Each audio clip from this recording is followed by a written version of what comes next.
sommes réunis aujourd'hui dans le cadre de la restitution de l'étude filière IA que nous réalisons dans le cadre de notre activité de développement économique à l'EPA Paris-Saclay. Nous avons mandaté pour cela la SAT, la Société d'accélération de transfert de technologie, qui a une très bonne connaissance des acteurs du territoire et une vision aussi à 360 degrés des différents laboratoires publics qui le composent.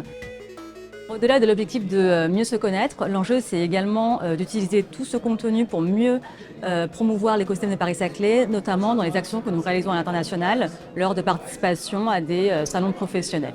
L'objectif principal, c'est vraiment de convaincre les entreprises de venir rejoindre notre écosystème. Dans cette cartographie IA Paris-Saclay, nous avons répertorié l'ensemble des entreprises sur Paris-Saclay qui travaillent avec des chercheurs qui produisent des travaux de recherche en IA. Nous avons trouvé 110 startups créées depuis 2010 sur ces thématiques et enfin 80 à 90 entreprises, PME, ETI, grands groupes qui travaillent fortement avec Paris-Saclay sur ces thématiques IA. Nous avons aussi recensé 42 laboratoires de recherche d'un très haut niveau académique qui travaillent sur l'IA, sur plusieurs thématiques de l'IA, qui sont fédérés sur deux blocs qui sont iParis, plutôt pour IPP, Institut Polytechnique de Paris, et ensuite DataIA, plutôt pour l'Université Paris-Saclay et INRIA. Et enfin, et pour conclure, en termes d'indicateurs, Paris-Saclay abrite 17% des laboratoires nationaux qui travaillent sur l'intelligence artificielle, mais 41% des stars, chercheurs, entrepreneurs confondus, qui font de l'intelligence artificielle.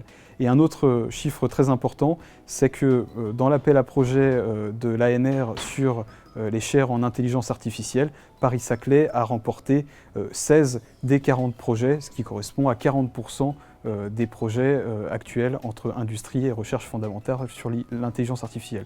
Donc, pas forcément beaucoup de laboratoires au niveau national travaillent sur l'IA, mais une qualité importante de la recherche qui transparaît à travers ces chiffres.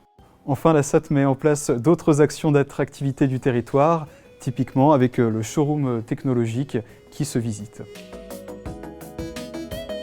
Une porte d'entrée dans notre beau territoire d'excellence académique et industrielle, le showroom technologique mutualisé de la SAT Paris-Saclay du Playground est un outil marketing par excellence qui présente la structuration du territoire, la complexité des échanges entre ces acteurs, les filières présentes sur le territoire et bien sûr les technologies de pointe à travers notre exposition des startups.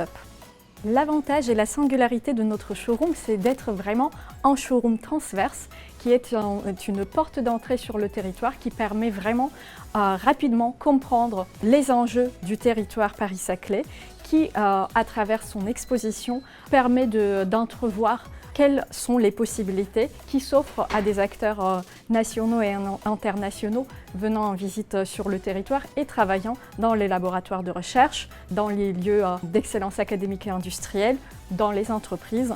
Quel est l'intérêt d'être présent sur ce territoire? Nous pouvons le voir à travers l'exposition de notre showroom technologique mutualisé.